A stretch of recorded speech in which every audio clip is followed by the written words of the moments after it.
He's been the editor since 2018. He joined the paper from Bloomberg. He was based in the UK for a bit of time since 2005, and he held several positions at Bloomberg in Johannesburg, London, and Edinburgh.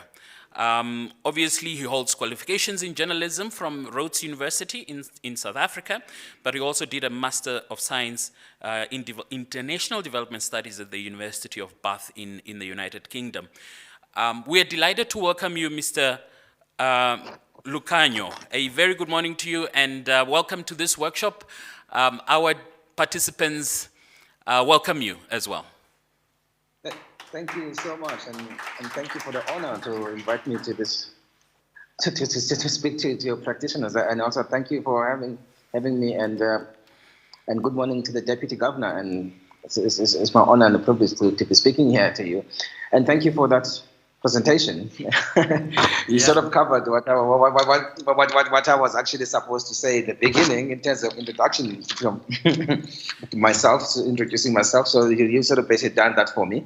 So, but I'll repeat some of it, maybe possibly. So, as you stated, my name is Lukanyo Mnyanda. I'm the editor of the Business Day in Johannesburg. Actually, like in terms of breaking news, like I'm actually only going to be editor of Business Day just for the next 3 weeks, and I'll be moving on at the end of May. And so to start like with you mentioned like I'm obviously from South Africa. I grew up in a little town in the corner of the Eastern Cape it was called Port Elizabeth when I was growing up. Now it's been recently renamed Gqeberha, and I went to school there, and then I studied at Rhodes University, which was my local university, but an hour away from what was then Port Elizabeth. That is where I studied journalism as part of my bachelor's degree. So journalism was my major, and my other major was history. So I didn't study economics. So one of the things Israel asked that I talk about are the skills required, and I can say for sure, like, if my career is anything to go by, you don't have to be an economist, because I never studied economics at university at all. I studied history, and I studied journalism, and I studied philosophy, sociology. So I think that maybe that's the one thing to take away, like, because I was asked to talk about the skills required. I think the most important skill that's required is curiosity and a commitment to learn. And I think as a previous speaker spoke there about people getting like basics, like a material wrong or basic numbers wrong, or using wrong tables and numbers. I think the curiosity and willingness to learn and willingness to engage with people who know these things, that will actually trump any sort of qualifications, such as in terms of formal education. Because I've known lots of financial journalists in my life, and some of them have had economics, academic backgrounds, some of them haven't. And I can't really say that the ones who studied economics are any better or any worse than the ones who didn't. So I think that the nice skill about journalism is, it requires you to, it's a way of thinking more than anything. I think that's what most teachers will teach the arts in general. They will tell you, like, you don't really leave your BA degree with a specific skill to do a specific job, but it does empower you with a way of thinking and the way of looking at the world from different perspectives. And I think that is that for me, that would be the most important skill that's required. And of course, there are basics of that you have to do in terms of being a journalist, because in the end of the day, we are storytellers. And what I find now as I get older, and I'm sort of old style in a sense, because my focus is still very much on that part of the job that, because I've been a writer all my life. I haven't really done other parts of journalism. I've been in newspapers and I've been in wire agencies. So what I've noticed lately, because it's like, the world is changing. There's so much focus on how you deliver the news and on a digital form, and we all talk about now needing to be data analysts. And I think, or being like on social media the whole time. And I sort of fear that some journalists today are sort of losing that sort of basic skill, that basic neglecting the sort of basics of writing, who, what, when, how, and why, that kind of thing. And I think those basic principles are the ones that they'll never be redundant, because you still, at the end of the day, you have to tell the story, and the story has to resonate with people who are not necessarily in the financial markets. And for me, then you need to work on your writing, concentrate on that first thing. First, concentrate on your understanding of the concept to make sure you present an accurate picture. But then that's half the job. The other job is that other people can understand it. Like I always say to my journalists, I'm not really impressed by how much jargon you know. I'm more impressed by how you can write it in very simple language. I mean, I write in English, I say in simple English, but whatever language you're writing in, the same principle applies. So I always say, whether you're writing about stock of flow, or you're writing about credit extension, for me, it's like you have to tell it in a way, when you see it, in a way that you speak. You know, I always just say, just imagine you are sitting at home with your parent or with your partner, and you are telling them what the Reserve Bank governor said today. You know, you're not going to use jargon there. You know, you're going to say, he said this will happen because this other thing did not happen, or vice versa. So that is the main thing that for me that's most required. And then nowadays, of course, we have much different skill bases that we need to have, like on a technical level. Like when I started university in 1992, 93, the internet did not exist. You know, at my university, there was only one person with a cell phone, and it was this big, and everybody knew who the person with the cell phone was. I mean, it was a small university, to be fair. There's only about 4,000 people. But the world now is completely different. So what's required from journalists, from a technical perspective, and from all these digital tools, is a totally different world than it was for me like 20 years ago, and it's going to be a very different world 10 years from now.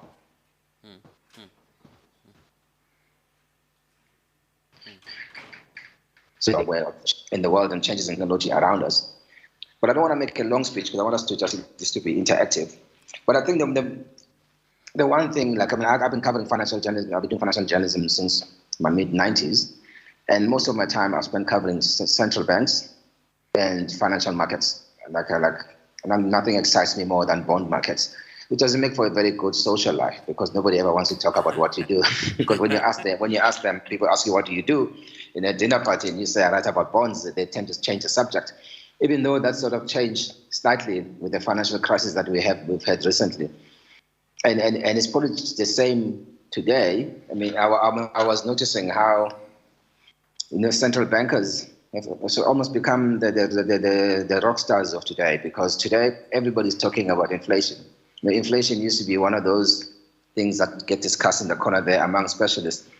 But now it's hard to pick up a newspaper anywhere in the world without reading about inflation, because suddenly we've had this upsurge in living costs across the world.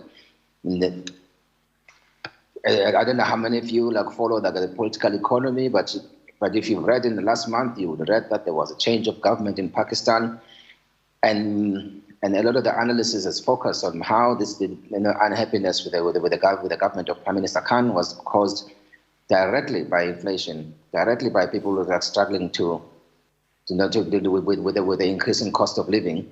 And this is across the world. I mean, in the USA, The Economist issued a report about last month saying, for most Americans, well, not most, it said something up to 20% of Americans thought inflation was the biggest crisis facing the country. And we go to Turkey, it's the same story. We go to the UK, it's the same story. The UK just increased interest rates just yesterday. And the governor there warned that inflation could hit 10%. I mean, can you imagine? Not in our lifetimes seeing 10% in a developed economy. I mean, these are kind of numbers we normally associate with economies in crisis. And now you think, I mean, there's one that's in crisis. For example, Turkey is talking about 68, 70% inflation. So I think this is an important. We have an important role here to play to drive that message to the people on the ground. You know, because one of my frustrations that I've had is like how the whole issue of inflation has always been downplayed by people who claim to be on the left of the spectrum and say, like, no, central banks are too conservative. Why do they worry about inflation when they say they should just do whatever is needed to boost the economy as much as they can? They should print money. I mean, people were saying the South African Reserve Bank should print money just 2 years ago. And then when I think of it now, what kind of inflation we would be facing now if they done that. And of course, that would have had implications for Namibia because Namibia has got the peg to the rand. So interest rates are sort of more or less move in the same direction. So we've got a special role here to take these issues and take them to people on the ground and to make them understand what the reserve banks and the central banks do and why inflation is important. Because it's a simple thing, inflation. You just want to know what you can afford today, you can afford next month. So like when you get your wages, you don't find next month you can't buy bread because the price has gone up by 40% or and we need to take these things and show people that these things matter to their lives. We write a lot about things that look technical. We write about ratings companies, and people don't understand why should they care whether Moody's rates Namibia and South Africa AAA or CCC. What does it matter to the ordinary person?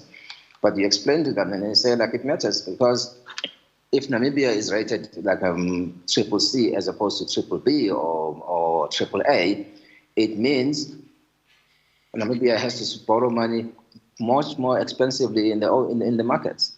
And what does that mean? That means the government of Namibia that raises tax from citizens, instead of spending that tax on building schools, instead of spending that tax to like pay welfare payments to older people, instead of using that money to improve hospitals, it actually has to then use it to pay interest.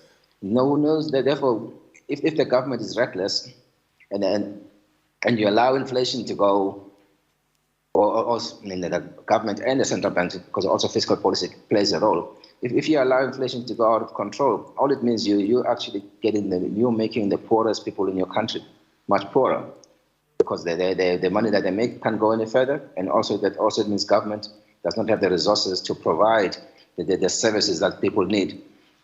And we are important here because it's very rare that the central bank will speak directly to the people.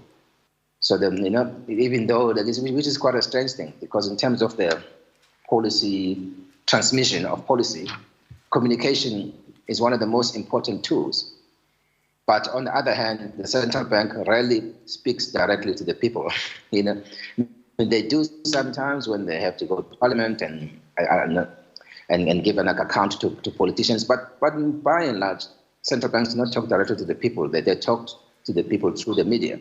So we have this very special privilege here, because as reporters, as journalists, you can actually shape how people view what the central bank does, and a central bank cannot operate without credibility and without the support of the population.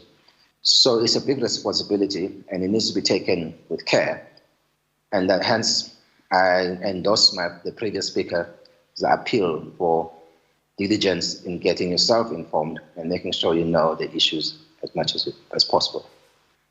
I can stop there and then we can take questions and have an interaction if that's possible. I'm sure there are a lot of questions in the room, Mr. Mnyanda. Thank you so much for sharing your journey, but also emphasis on really getting to understand some of these concepts, which may not seem to be very relatable, but as you pointed out, things like inflation, it's really bread and butter stuff, and really at the bank, and I like what the Deputy Governor always implores on us when we are drafting some of the statements. He always asks this question: how will you explain it to your grandmother at the village? And I think once you start understanding that these are issues that can be unpacked in a very easy, accessible language to the man on the street, to the layperson, because all of this affects all of us. I think it's quite key. Now let's just maybe take some few questions in the room. By show of hands, please come to the mic, pose your question to Mr. Mnyanda. Anything that you particularly resonates with you, your own journey, perhaps maybe something of clarity that you want to ask him as well. He just pointed out he comes from a general sort of mainstream journalism background. He didn't study economics, so don't feel threatened by the economists in the room and those that were presenting to us yesterday. So these are concepts that you can learn, and really they don't need to be daunting. They don't need to scare you. They don't need to be intimidating. Mr. Mumbu, I see you are shaking your head. Do you want to come to the mic? Please do come. We like the questions that you pose at State House, so this is your moment to shine. Just come to the mic right here. Kevin, does he need to come around? Please just come around to the mic stand. Thank you. Anybody else? Mr. Kanji, please go to the mic. Let's take 3 sets of questions in one round, and then we'll allow Mr. Mnyanda to respond. Yes, Shandi. The mic is on. Okay. No, good morning. My name is Edward. Morning, Edward. Yeah. No, first, just a footnote. Yeah, the journey is quite impressive, and I think most of us that have gone in the short time we spent in the industry, I think we can relate to a journey that is similar to yours. And it's good that you mentioned that really in journalism, it's not really about, you don't need to be an economist. I remember also during my time at the Patriot, which was a very small newspaper, I think we had 3 journalists, and we would cover all the beats.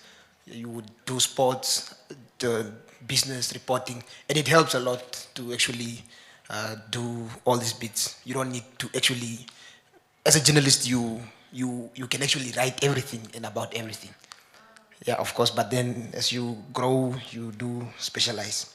But maybe my question to you or to the room is, of course, when through the presenters yesterday, we picked up that one of the major roles of the central bank is to stabilize, to create that stability within the economy. But in terms of what is the role of the central bank in actually, correcting some of the past injustices? Of course, in a country like Namibia, where we have the economy actually being in the hands of a few and all these other things. So where does the central bank fit in? Let me go to my second question. Just give me a moment. I had some questions here. You seem to be well prepared for this session, eh? Yeah, very good question to start with. I'm actually going to cover something while we was. Yeah, sure. Go ahead. Maybe around the issues, and also relating to the South African journey, because in South Africa in particular, black empowerment issues have featured prominently. And obviously the financial sector is one in South Africa as well that was, the preserve of a few.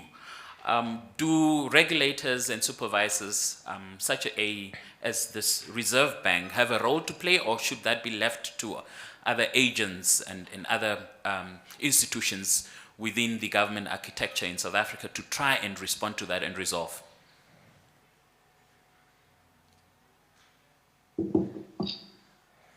Okay, I've noted that as well. So, Edward, are you still going to ask another question before I go? Okay, yeah.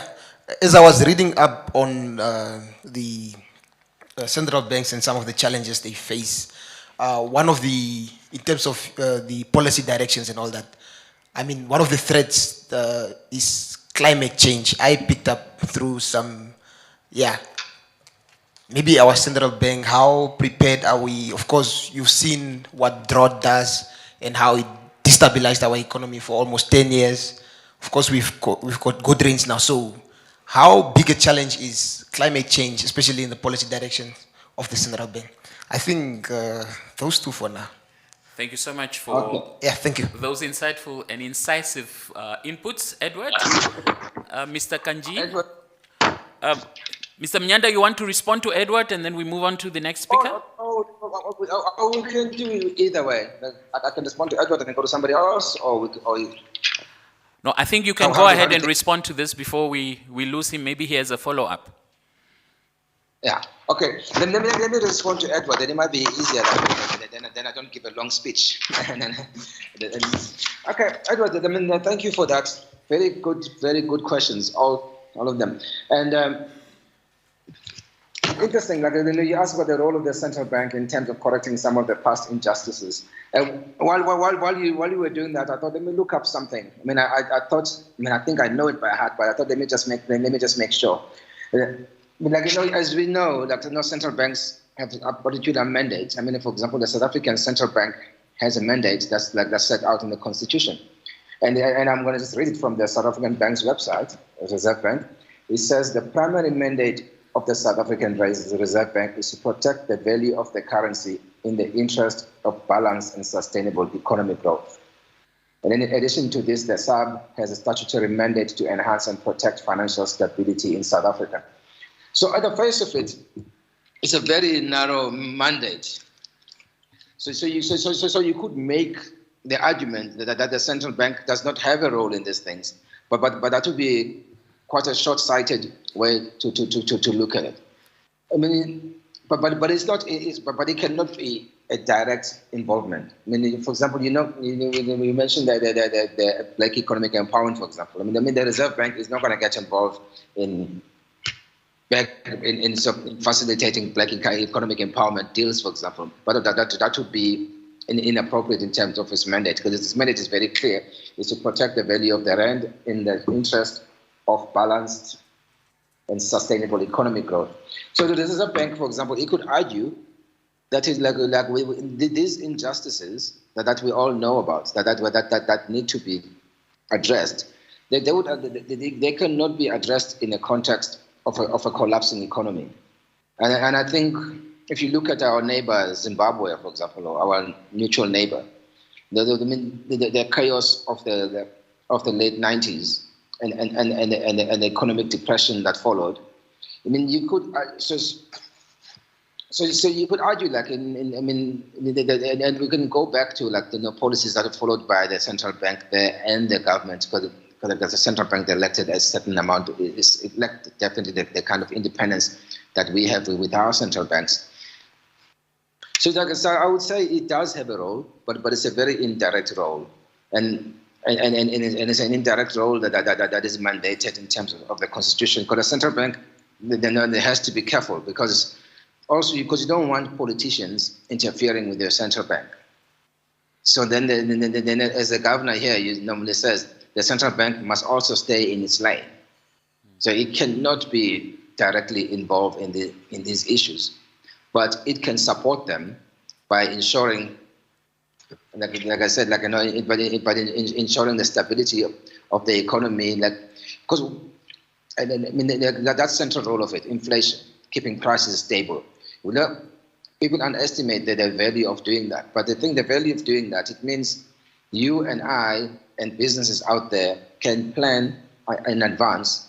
As an investor, you can go into Namibia and say, I want to build a factory and I'm going to do this and this, in the knowledge that prices will be relatively stable, that your wage increases are going to be similar to what what they are this year, and then and the prices of your inputs aren't suddenly going to shoot up. So the central bank, like the Reserve Bank and Bank of Namibia, they play a very crucial role in that issue, but in a quite an indirect kind of way.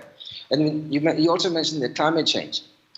There was an article in I think it was an Economist recently, actually, bemoaning the fact that central banks have lost their focus.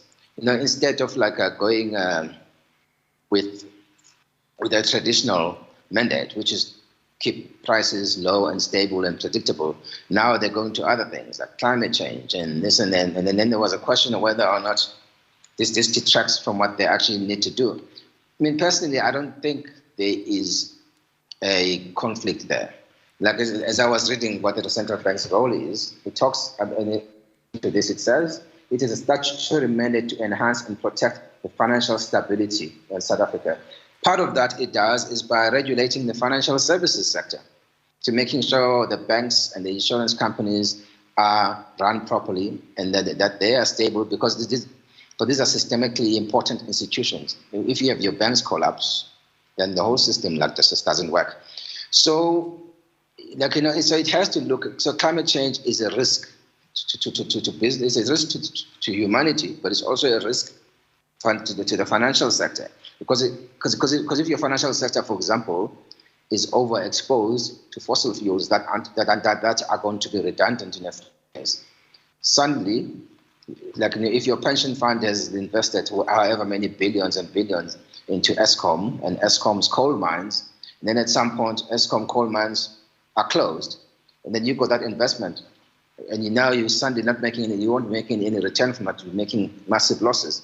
So they have to be involved in that aspect to sort of check how are banks and insurance companies positioning themselves, how are they making themselves resilient to potential climate shocks, and how that may mean for investment and stability in the financial services sector as a whole. I mean, you have people there who are more specialized than me in this factor, in these issues, including the deputy governor. So they might want to add any thoughts they have, but that would be my take. Yes, central bank is important for all these issues, but it cannot be a direct player. It has to, stay away, because also that shields it from political interference as well.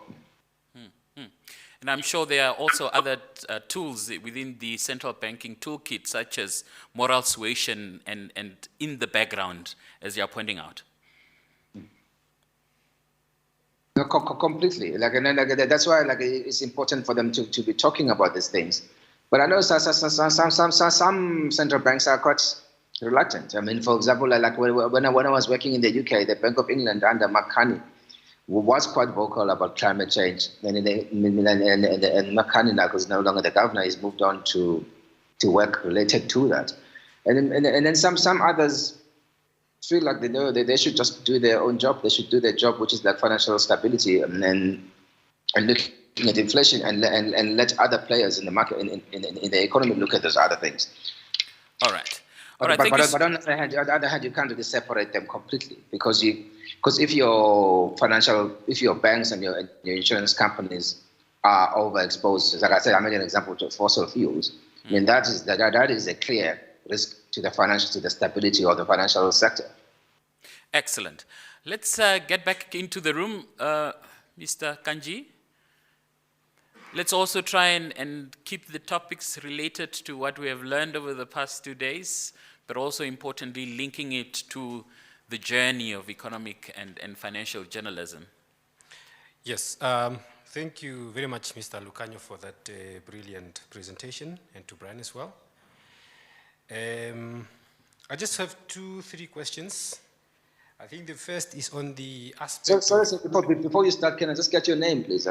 Oh, yes, my apologies. My name is Kaipa Herwe Kanji. I'm a journalist with the Public Broadcaster. And I should mention that I don't specialize on financial reporting. We cover bits here and there, from politics to law and the like. But my question broadly is on the aspect of the ownership model of central banks across the African landscape. I think it's one of the aspects that is often overlooked, and there's sort of like a veil of secrecy around this issue. I just wanted to know, vis-a-vis, particularly for countries like ours, where the ownership models, the means of production are owned by a few, and these are the same people who have interest in some of these critical institutions. In the broader interest of society, what does this mean for journalists, and what are some of the aspects that we can look at to vis-a-vis the broader interest of society? The second question is on there have been growing calls for state-owned banks and insurance companies to tap into these lucrative markets from proponents like the Malemas of the world. I just wanted to know, what is the feasibility thereof? Seeing the profits that these people derive from these industries, is this something that is feasible for African countries, looking at the budget deficits and the like? And maybe the third one is for Brian. I just wanted to know, what are the regulatory mechanisms and the functions of the Namibia Stock Exchange? Because many times we just know the operations from the surface. I mean, from the central bank perspective, do you have any interest or do you have any role to play in that space, and how does it affect the broader public? Thank you very much. Excellent. Thank you so much, Kaipa Here. The unfortunate thing is that you have brought these questions to us in previous forums, so we like the fact that you are very consistent in asking these questions. Mr. Mnyanda, you want to venture into these questions? Are they? Yes, definitely. Sure. Definitely. Thank you very much for that question. I mean, yeah, the issue of the ownership models for central banks, that is an interesting one. I mean, it once in a while it becomes a heated thing here in South Africa. I mean, obviously the central bank is a public institution, right? But in South Africa, you do this anomaly where it has like where it has private shareholders. I mean, this dates back from a long back as well. But the things, yeah, the debate has become more political, and it sort of comes and draws, and then it goes off again. And the Reserve Bank governor has explained this many times. And that, for example, the South African Reserve Bank does have private shareholders, and it's probably one of the few in the world that has, and there's a historical thing behind that. And then, but the key question is, what do these people do? I mean, there are strict rules. For one thing, people who own the shares in the Reserve Bank of South Africa, they do not make any money out of it. The shares, there are quite few of them. They're quite tightly held, and there's limits to how much dividends the bank can actually pay to the shareholders. So nobody is actually going to get rich from holding shares in the Reserve Bank. I mean, this question becomes a bit clouded because people trying to use it for more. What the governor, Lesache Kganyago says, when people raise this debate, he would say, for example, these are the barbarians at the gate. They're trying to use that as a way to get into the bank, and then to try to influence the bank in other ways, then to try and attack it in other forms, to try and attack its independence. The key thing to understand is that while you have private shareholders in the South African Reserve Bank, for example, they have absolutely zero say in policy. The Reserve Bank has a mandate that's set up in the Constitution, which I read out, and it's got an inflation targeting framework that is where it together with the government, that they decide on the target, and then the Reserve Bank has the operational independence to meet that target. So therefore, it can move interest rates up or down or whatever it needs to do. But the shareholders have absolutely nothing to do with that central role of the central bank. So this sort of becomes a non-debate in a way. One of the ironies about this thing, people talk about South Africans must nationalize the central bank. They must take it back and give it back to the people. But the thing is, the irony is that the people, one of the biggest advocates of this is a gentleman who lives in Germany somewhere, who owns shares in the Reserve Bank, because he would love to be bought out by the state, because he thinks that would entitle him and other shareholders to claim a share of the Reserve Bank's foreign exchange reserves. So in a way, South Africa could nationalize the central bank tomorrow, but the beneficiary would definitely not be the people of South Africa, or at least not the ordinary people of South Africa. It could be those shareholders who actually own these shares now that are actually useless. They're not useless, but that aren't worth a lot.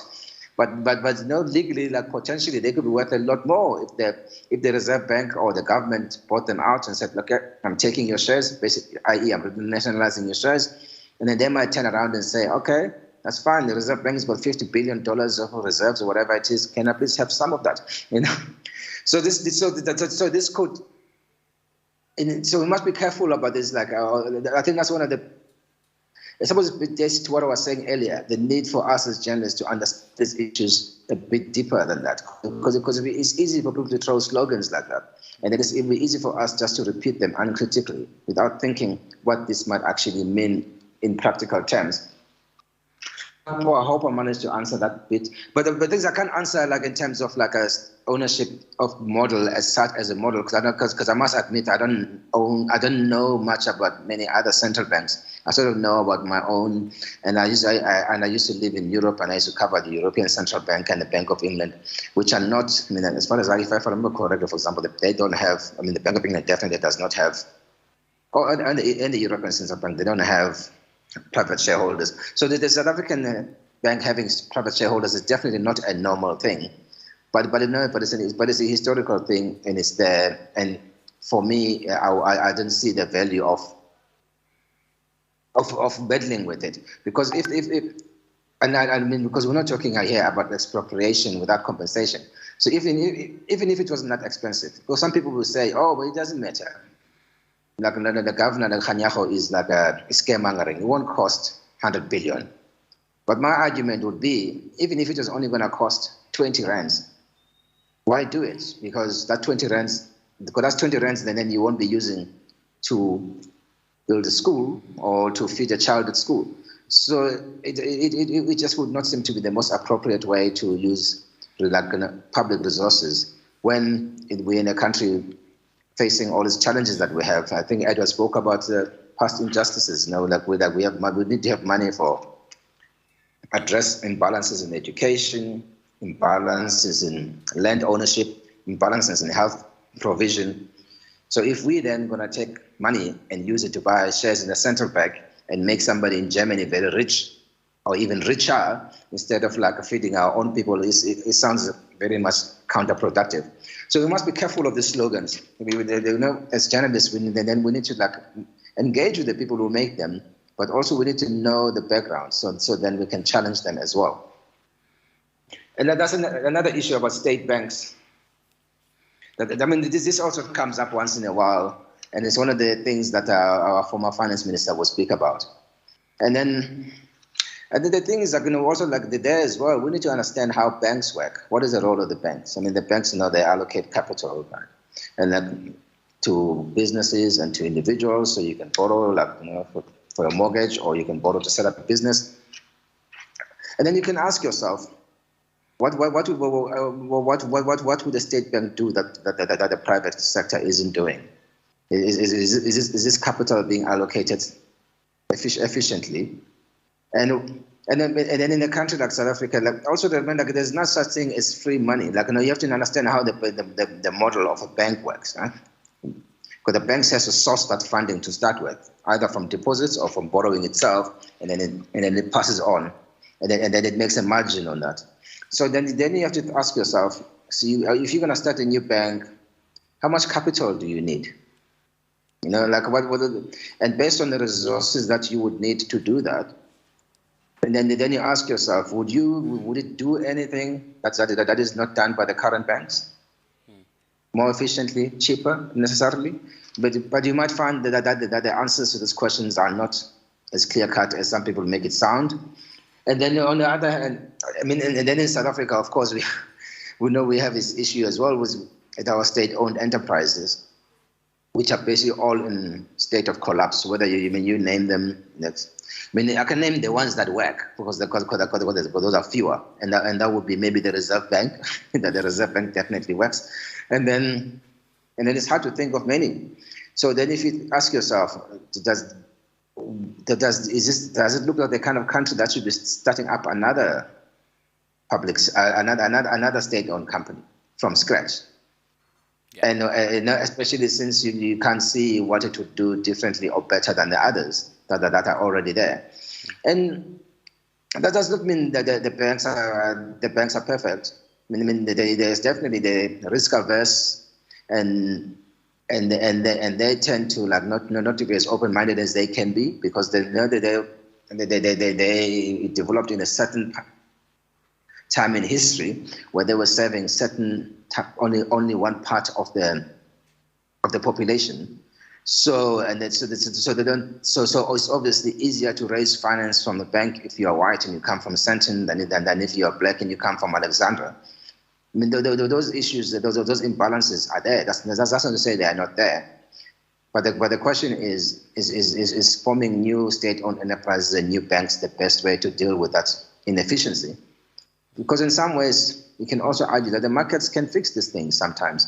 I mean, if you look at South Africa, traditionally had 4 big banks, and they were like a little club, really, and they made nice margins, and they only served the richest in the country, ignored the black working class people. And then about 20 years ago, somebody saw a gap, and now suddenly the biggest bank in the country in terms of customers is not Standard Bank or Absa, it's Capitec, which actually has only been around for about just over 20 years. So if in those efficiencies, like if the government can create the space and allow entrepreneurs to get in there, it could play as a much more productive role there. And also like use the banks that it does have more efficiently. In South Africa, we do have a post bank, we do have a land bank, which are not doing great. So by all means, let's engage with the debates, but let's engage with them from an informed position. All right, Mr. Mnyanda, thank you so much for that clarity. Let's invite Shante. I think you'll be the last one, as we wrap up our discussion this morning. So we're keeping the best for last. Can you just tilt the mic a bit down? Can we please assist? All right. Now that's a bit too short. All right, please go ahead. Good morning, Deputy Governor and everyone in the room. Good morning, Mr. Can I say Edward? Because the Mnyanda surname is not so good.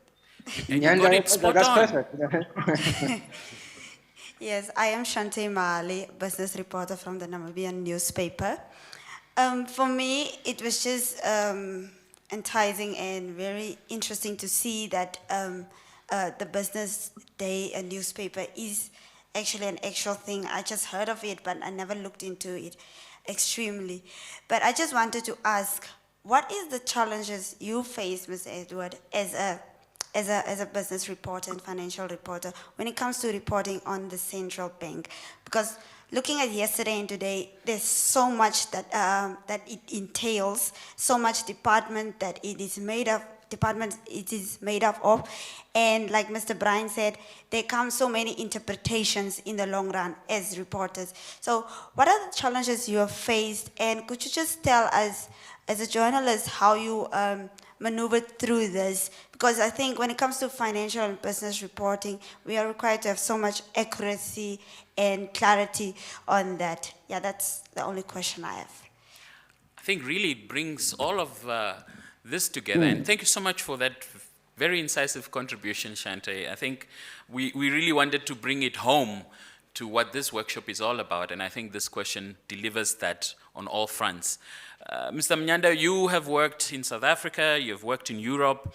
Obviously, the information that is churned out by central banks can seem to be overwhelming at times. It's monetary policy every second month, it's financial stability issues every now and then, plus the whole host of other responsibilities.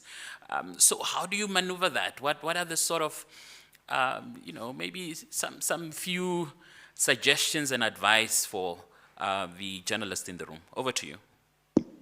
Thank you very much. No, it's quite an interesting one. It's also like,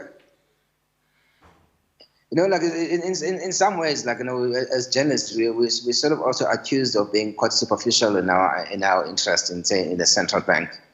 For example, I mean, I would say, because we tend to see our role as financial journalists who cover the central banks mainly, especially if you work for mainstream publications, whether it's the Business Day or whether it's a newswire agency like Bloomberg. I mean, we tend to see our role really in terms of as informing the bond investors out there. So people who make decisions about whether or not to invest in Namibia or whether or not to buy Namibian or South African bonds. So we tend to, maybe we can argue, we have a narrow focus, and our narrow focus tends to be very much on monetary policy. So, like in some ways, I was joking to a colleague and said, like, oh, these colleagues from Namibia want me to talk to them about central banking and financial journalism, and I said, oh, then I'm gonna have like the shortest speech ever, because all we really care about is now our interest rates going up or coming down. You know? so that there is that, like I mean, I don't know if I would call it a challenge as such, but it's something I really enjoy. Like it's also no, Shante, for me to always go back to what I said in the beginning about your curiosity on the subject matter as a journalist, and also not being open to learning, and also sometimes need to be open to showing people what you don't know. Because sometimes as journalists, like we have this thing, like we don't want to ask stupid questions. We don't want to look ignorant.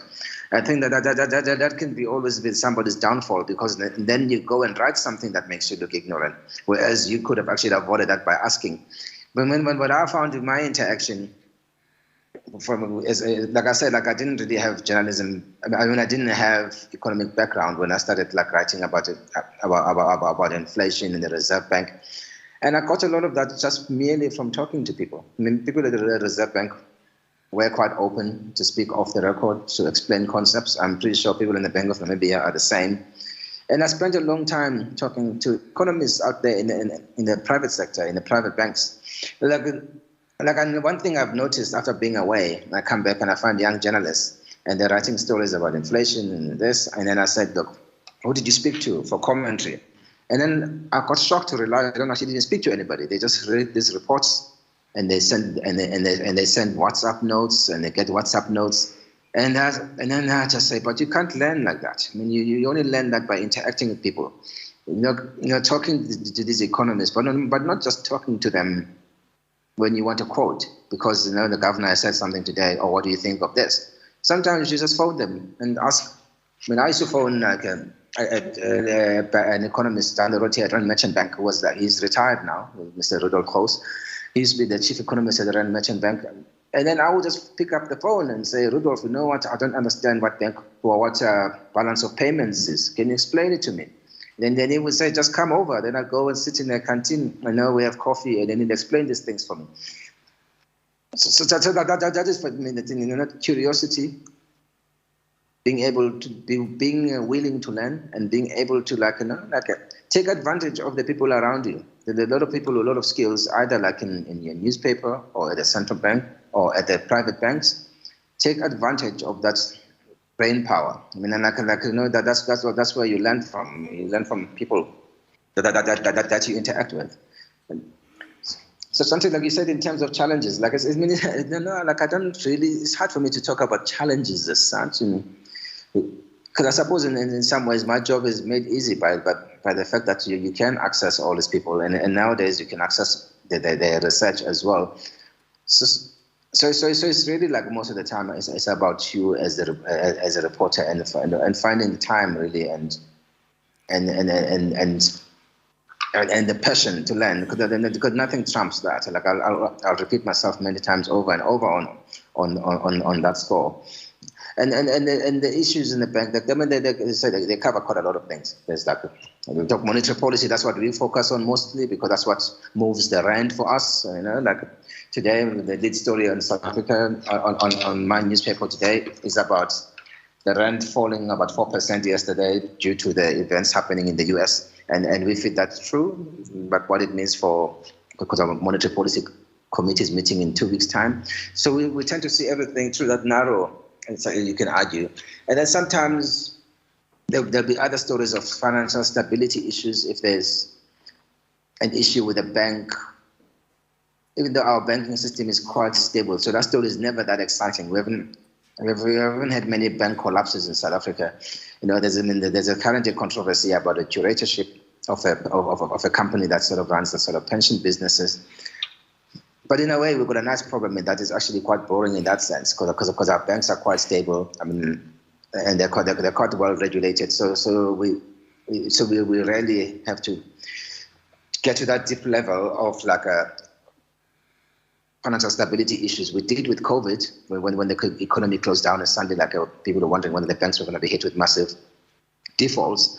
And they stepped in and they managed to actually provide a lot of relief for people and did their job, which sort of goes back to the previous question about state banks. So that's why I'm quite reluctant to endorse that view, because as far as I can see, our banking system actually works quite well, despite its weaknesses.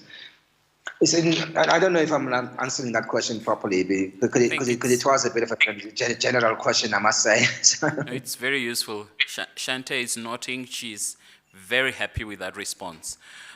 Maybe, Mr. Mnyanda, as we wrap up your talk to us this morning, maybe as a last question, you said in a few months you'll be going somewhere else. Do you care to reveal where you are headed next? You have been 20 years Business Today, Bloomberg. It wasn't meant to be a secret by any stretch of the imagination. So I've been. So like as I explained before, I used to work for Bloomberg before in Johannesburg, and then I worked for Bloomberg in London and in Edinburgh. And then I came back to South Africa when this opportunity of a lifetime came to edit Business Day, which is the first paper I actually ever worked for. I went straight from university at Rhodes University. I'm from the Eastern Cape, as I mentioned. I went back from university. I got a lift with a friend, drove to Joburg for the first time in my life for Joburg Business Day. So it's a place that's close to my heart. So when I got the opportunity to come and edit it, I grabbed it with both hands. But as of next month, I've got another opportunity, which is to go back to the UK and to work for the Financial Times. So also I will be joining the Financial Times on the 1st of June, and I'll be covering the economy and politics of Scotland. Wow. Excellent. Congratulations. Thank you. I'm sure you'll be covering similar issues. The Scottish referendum may be something possible in the near future. I would definitely. Edward asked about climate change. Scotland has a similar issue. We've got this thing in South Africa here about coal. Scotland's got an issue with oil, for example. What is the future of what's the future energy mix? How does very much an oil? I wouldn't say dominated, but a significant. Oil is a significant player, in that economy, and how does it fit in with the whole issues of climate change and all of that? And obviously there is the politics. There might be an issue earlier on. You mentioned the constitutional issue. There might be a referendum sometime in the future. I don't know if there will be, but it's going to be an interesting one to relearn something different again. Yeah. No, we wish you all the best in your future endeavors, Mr. Mnyanda. Thank you so much for joining us, sharing your life journey, sharing us your passion as well. And after 20 years plus of doing this, we can still hear the passion in the voice and the full grasp of the issues. And I think that becomes very key for us as journalists in the room, really just to immerse ourselves with all of these topics, whether it's the politics, whether it's the economics that we're talking about today, because that really cements your career. Thank you so much for joining us. Thank you. It is an honor. All right. Thank you so much. Another round of applause, please. Well, you heard from a senior journalist and editor, somebody who has been at the cutthroat business for a number of years, obviously specialized in this field. All of us maybe are more of the general reporters. Some of you are specialized in this particular area. But I like the emphasis on understanding the concepts and really understanding the issues. And what we have done for the past 2 days is really trying to enable that, empower you so that you understand the issues. And really, we are open and transparent, and you can reach out to us. Have that coffee. We can make that coffee session with Brian or Douglas or Christian or any of the colleagues and just for you to just get to understand the underlying issues and perhaps make those connections and the interligatures that Brian was talking about much earlier. Because it's only through that the quality of your reporting, when you're translating that news, it's no longer omuketo, but it's now proper. it's the correct thing. And I'm not saying it's you that says that. I'm just pointing you out because you are my friend and you're not going to beat me. So it's all about that. And getting that firm understanding, I think, helps you in your own careers. And as we say, the economy touches our lives in so many pronounced ways. And therefore, it is not something that we can relegate to only the market participants or those who understand this technical information or the policy maker, but it's for all of us, because when that inflation bites, it bites you and I. So once you have the full grasp of all of these issues, you are making sense of it. When you're translating that news, when you're doing that sports report, you can connect the dots as well, because sports is an industry, and therefore that fits into the work that is being done at a bigger picture. So let me at this juncture invite the Deputy Governor of the bank. I'm really using my powers today. He has not been prepared for this, to just address you, maybe say a few words of encouragement here and there, and then we will then call you to come and receive your certificates, and that will wrap up the session for this morning, and then we'll take a quick picture. And then thereafter, we really welcome your feedback on these sessions that we have had since yesterday. I pointed out, it was information overload. We were trying to drill all of those topics, but we need to do that for a specific reason, because all of you are quite busy people, and we can't have you for more than 3 days and put you in a room. I wish we can take you to a resort somewhere and maybe fly you out of the country so that we can have your full attention for the 3 days or so, and really have meaningful discussions. But we know you are quite busy people. Your editors are probably demanding what is the next story. You need to go and translate the news. You need to go and do all of that important work. And therefore, we have really accommodated those concerns and tried to package the program into 1 day and a half. And I'm sure that although that was challenging, I'm sure that it has been useful for you as well.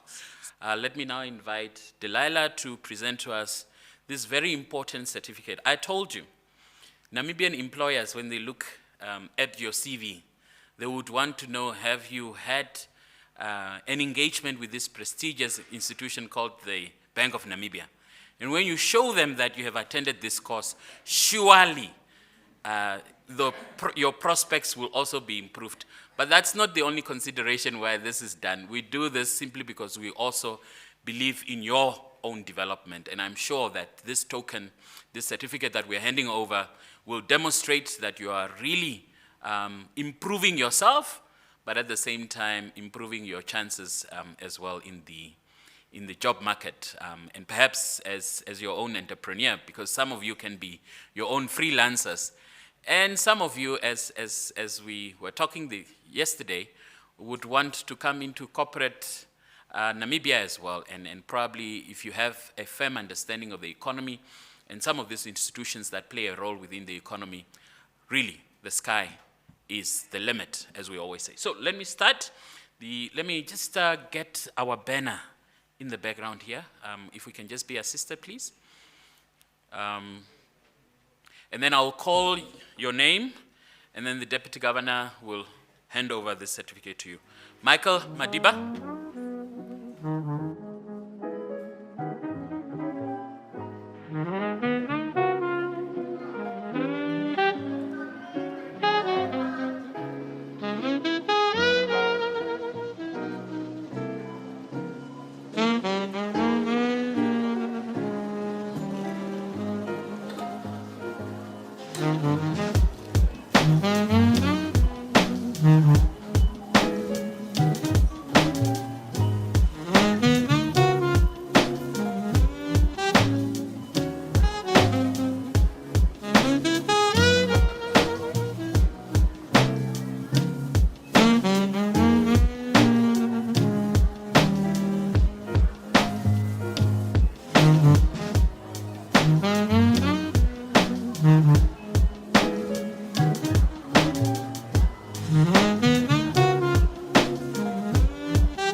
Those